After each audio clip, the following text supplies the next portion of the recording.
It's been 7 years since Steve Jobs first introduced the iPhone and the first iteration of Apple's mobile platform, iOS. The next version is coming this fall, but how did we get here? Let's go back to January 2007, the Macworld keynote. This is Steve Jobs. Today, we're going to show you a software breakthrough.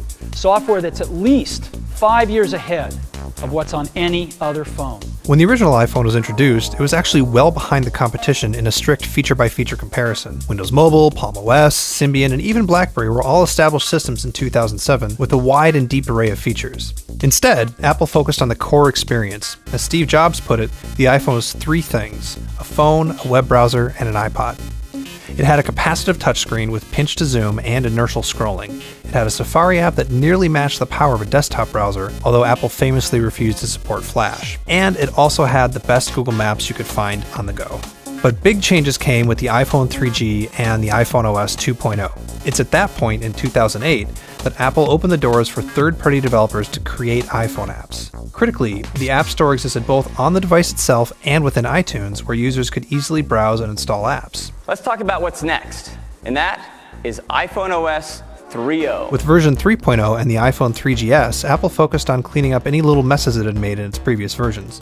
It was released in June of 2009, and like the 3GS itself, it didn't necessarily have any single headline feature. Instead, Apple filled in all sorts of gaps with a massive list of functionality and app updates touching every corner of the operating system. These included cut, copy, and paste, spotlight search across multiple apps, and push notifications for third-party apps, even if they did get annoying. And then, of course, version 3.2 brought iOS to Apple's newest device, the iPad. June 2010 marked a major turning point for the iPhone legacy, if only because they changed the name of the operating system to iOS. iOS 4 was mainly about one thing: adding features for power users. The headline improvement was multitasking, or rather Apple's version of multitasking. Developers could now run portions of their app in the background, like music, GPS navigation, and save states for fast switching. iOS 4 also added FaceTime video chat and support for the Retina display, all of which went to showcase the company's redesigned iPhone 4.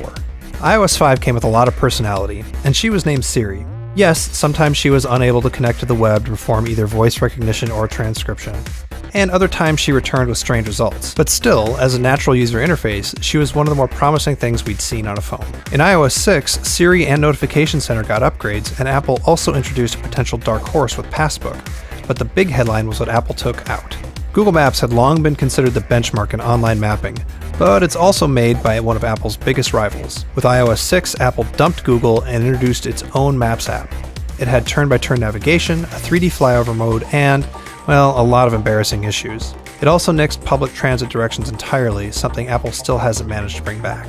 As part of the fallout for the Maps debacle, iOS VP Scott Forstall left Apple, with lead industrial designer Johnny Ive taking over for the, quote, human interface efforts. And with iOS 7, we saw the fruits of his labor. Gone were the famous glossy icons, the rich textures, and for the most part, the skeuomorphic apps, replaced by flattened graphics, colorful gradients, and transparencies. It was a stark visual change. Apple also used this chance to clean up and add some new touches to its core apps like Photos and Camera. iOS 7 also added some features like a swipe-up control center and iTunes Radio, its Pandora-like music streaming service.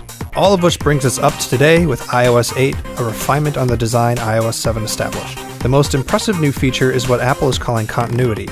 Basically, it's a seamless pass of information between your mobile device and your Mac, so you can start on one device and move over to the other, or even take calls from your desktop. The most exciting parts of iOS 8 won't be made by Apple, they'll be made by its developers. HealthKit and HomeKit are major pushes into the healthcare and smart home industries. Touch ID can be used by third parties in lieu of a password. And for the first time, apps are going to be allowed to talk to each other. And thankfully, there's now widgets and third-party keyboards. And on top of all that, Apple has also introduced a brand new programming language called Swift. This new Apple is definitely catering to developers in a way it never has before. And in a very real way, they'll get to decide how the next version of iOS will work. And if the rumors of a bigger iPhone pan out, those developers will have a much bigger canvas to work with.